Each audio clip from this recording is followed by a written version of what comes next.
नमस्कार. उमेद आयएसच्या ऑनलाईन प्लॅटफॉर्मवर मी प्रफुल्ल कुमार तुम्हा सर्वांचं पुन्हा एकदा मनापासून स्वागत करतो. फायनली अंतिम उत्तर तालिका आपली जी मर्यादित विभागीय परीक्षा आहे म्हणजेच डिपार्टमेंटल सीडीपीओची परीक्षा आहे, जिल्हा महिला व बालविकास अधिकारी मर्यादित परीक्षा जी 14 मेला पार पडलेली आहे, त्या पेपरची सेकंड की म्हणजे अंतिम उत्तर तालिका. आता या उत्तर तालिकेनंतर कुठलंही ऑब्जेक्शन चालणार नाही, जरी त्या प्रश्नाचं उत्तर आपल्याला वेगळं वाटत असेल किंवा आपल्या संदर्भ ग्रंथामध्ये वेगळं असेल, जे की आयोगाने दिलेल्यापेक्षा. मात्र इथे काही आता चालणार नाही. ही अंतिम उत्तर तालिका आहे, म्हणजेच इथून थोड्या दिवसाच्या फरकाने हा निकाल या संदर्भामध्ये लागेल. आता कट ऑफ किती लागणार आहे, कोण क्वालिफाय होणार आहे, या सगळ्या संदर्भानं एका स्वतंत्र व्हिडिओमध्ये मी त्या सगळ्यांवर भाष्य करणार आहे. आज आपण पहिल्यांदा हे समजून घेऊ की पहिल्या पेपरमध्ये आणि दुसऱ्या पेपरमध्ये काही चेंजेस झाले का, काही प्रश्न रद्द केले का, आणि त्याचा आपल्या सगळ्या निकालावर म्हणजे अगोदरच्या मार्कावर काही परिणाम पडतो का, हे पहिल्यांदा तपासून पाहण्याचा निश्चितपणे प्रयत्न करू. आणि लगेच आपण दुसऱ्या तिसऱ्या व्हिडिओ पासून मुलाखतीच्या तयारीला आता लागूया. ओके. मुलाखतीची तयारी कशा पद्धतीने केली गेली पाहिजे, पहिली स्टेज काय असायला पाहिजे, दुसरी स्टेज काय असायला पाहिजे, तिसरी स्टेज काय असायला पाहिजे, आपला उमेद आयएसच्या माध्यमातून जो मुलाखतीचा आपला प्रोग्राम आहे तो कशा पद्धतीने आपण रन करणार आहोत, या सगळ्या बाबी मी नेक्स्ट व्हिडिओ पासून तुम्हाला सांगणार आहोत. आजच्या भागामध्ये आपण पहिल्यांदा ही आलेली अपडेट समजून घेऊ. नंबर 1, आता मी जे अनालिसिस या ठिकाणी केलेलं आहे त्या अनालिसिस वरून तुम्हाला सांगतो की एक सकारात्मक बातमी तुम्हाला लवकरच सांगतो. ती अशी आहे की बघा, हे परीक्षेचं आपलं नाव, आपली जी परीक्षा झाली ती 14 मेला मुंबईमध्ये झाली. आपण सर्वांनी त्या ठिकाणी मुंबईमध्ये ही परीक्षा दिली आणि आपला जो पेपर होता तो ऑनलाईन झालेला होता, एकाच केंद्रावर झालेला होता. ओके. आता यानंतर यानंतर पहिली आन्सर की महाराष्ट्र लोकसेवा आयोगाने आपल्याला लगेच दुसऱ्या दिवशी दिलेली होती. त्यावर तब्बल 1 महिन्यानंतर आपल्याला अंतिम उत्तर तालिका दिली, ज्यामध्ये पेपर क्रमांक 1 मध्ये ज्यामध्ये मराठी, इंग्रजी, सामान्य ज्ञान, शासनाशी निवडक कायदे आणि संस्था आहे, यामध्ये साधारण 10 प्रश्न हे रद्द केलेले आहे. काय केलेले आहे? रद्द केलेले आहे. आणि दुसऱ्या पेपरमध्ये आपण जर पाहिलं तर दुसऱ्या पेपरमध्ये 5 प्रश्न हे रद्द केलेले आहे. ही बाब इथे लक्षात घ्या. ज्यावेळेस ही पीडीएफ पूर्ण मी चाळली त्यावेळेस मला लक्षात आलं की इथे अशा पद्धतीचे जे हॅश केलेले आहे, हे जे हॅश केलेले आहे 1, 2, 3, 4, 5, करेक्ट. त्यानंतर बघा 6, 7, 8, 9, 10 असे 10 प्रश्न या ठिकाणी रद्द केलेले आहे पेपर क्रमांक 1 मध्ये. आणि पेपर क्रमांक 2 मध्ये महाराष्ट्र लोकसेवा आयोगाने 5 प्रश्न रद्द केलेले आहेत. आता या बाबतीमध्ये तुम्हाला सांगायचं म्हणजे याचा काही फरक पडतो का, तर निश्चितपणे फरक पडतो. आणि कट ऑफवर फरक पडतो का, तर कट ऑफवर सुद्धा फरक पडतो. पदाच्या कर्तव्यासाठी आवश्यक ज्ञान प्रश्न पुस्तिका क्रमांक 2 हा सुद्धा दुसऱ्या शिफ्ट मध्ये 14 मेलाच झालेला होता. इथे आपण जर पाहिलं तर इथे 5 प्रश्न रद्द झालेले आहेत. किती रद्द झालेले आहे? 5 प्रश्न रद्द झालेले आहे. रद्द म्हणजे कॅन्सल. ओके. इथे आपल्याला महाराष्ट्र लोकसेवा आयोगाने सांगितलेलं आहे की रिकामी जागा या अशा चिन्हाने दर्शवलेले सगळे प्रश्न रद्द समजण्यात यावे. आज 23 जूनला आपल्याला या ठिकाणी महाराष्ट्र लोकसेवा आयोगाने सेकंड आन्सर की दिलेली आहे. आणि ह्या आन्सर की वरून आपल्याला हे सांगता येतं की निश्चितपणे आता लवकरच कुठल्याही टप्प्यावर त्या ठिकाणी निकालाला आपल्याला सामोरं जावं लागतं. आता यानंतर तुम्ही काय करणं अपेक्षित आहे? नंबर 1, ज्यावेळेस फर्स्ट आन्सर की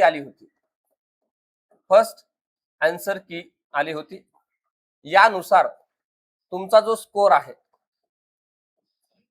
तो तुम्ही काढलेला आहे. जो कुठला तुमचा स्कोर आलेला आहे त्यानुसार ज्यांनी माझ्यापर्यंत ॲक्युरेट स्कोर पाठवण्याचा प्रयत्न केला त्यांना मी करेक्ट अशा पद्धतीची रणनीती त्यावेळेस सुद्धा सांगितलेली होती.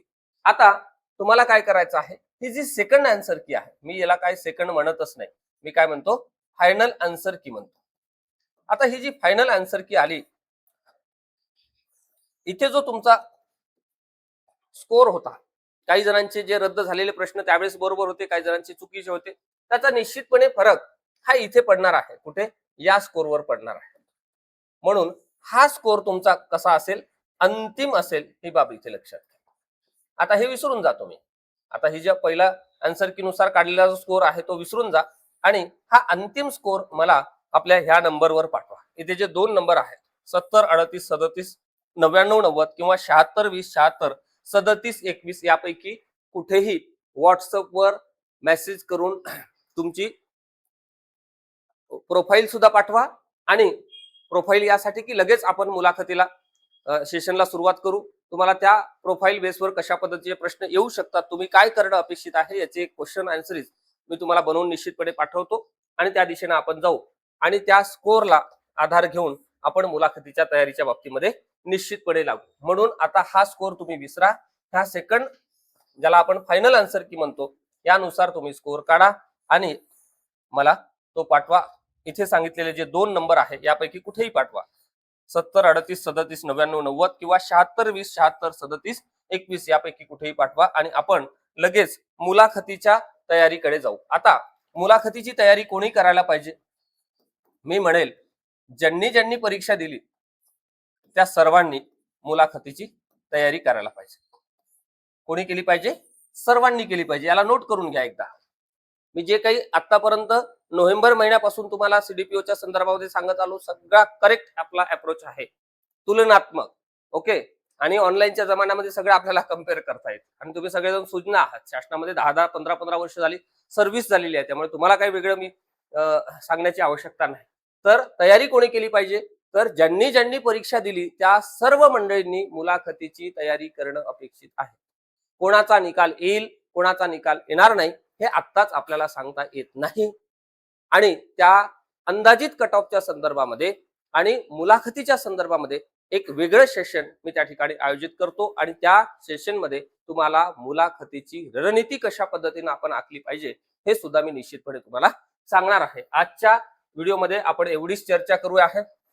इथे तुम्हाला काय करायचं आहे, फायनल आन्सर की नुसार स्कोर काढायचा आहे. तो स्कोर मी दिलेल्या नंबरवर इथे पाठवायचा आहे. हा नंबर लक्षात ठेवायचा आहे. इथे जे 2 नंबर दिलेले आहेत या 2 नंबर पैकी कुठेही तुम्ही मेसेज करून ते पाठवा आणि मुलाखतीची तयारी कोणी करायची? ज्यांनी ज्यांनी परीक्षा दिली त्या सर्वांनी मुलाखतीची यादी जोपर्यंत डिक्लेअर होत नाही तोपर्यंत मुलाखतीची तयारी करा. कारण असं होते कधी कधी आपण मुलाखतीला पात्र असतो मात्र तयारीच करत नाही. मग आपल्याला असं वाटते की थोडी तयारी केली असती तर मार्क चांगले मिळाले असते आणि मी अंतिम यादीमध्ये सुद्धा आलो असतो. ही बाब इथे लक्षात घ्या. म्हणून इथे काय करायचं आहे आपल्याला? सर्वांनी मुलाखतीच्या तयारीला आता लागा. कारण आता आपल्याला काय आहे, कुठल्याही टप्प्यावर त्या ठिकाणी मुलाखतीचं शेड्यूल येऊ शकते निकालानंतर. या बाबतीमध्ये आपण जर महाराष्ट्र लोकसेवा आयोगाचं टाइम टेबल जर पाहिलं तर आता ड्रग इन्स्पेक्टर सध्या बरेच विद्यार्थी आपल्या माध्यमातून इथे तयारी करतात. ड्रग इन्स्पेक्टरचं जे शेड्यूल आहे ते 1 जुलै ते 21 जुलै या दरम्यान होणार आहे. कुठे होणार आहे? मुंबईला. महाराष्ट्र लोकसेवा आयोगाकडून ह्या ज्या इंटरव्ह्यूज आहेत त्या इंटरव्ह्यू होणार आहे. ही बाब इथे लक्षात घ्या. कोणाच्या बाबतीमध्ये? ड्रग इन्स्पेक्टरच्या बाबतीमध्ये. म्हणजेच काय तर आपली मुलाखत कधी होणार आहे? कमीत कमी आपल्याकडे 1 महिना आहे, मी म्हणेल 1.5 महिना सुद्धा आहे. 21 तारखेनंतरच आपलं शेड्यूल येईल. आपलं शेड्यूल या अगोदर येणार नाही. ही बाब इथे लक्षात घ्या.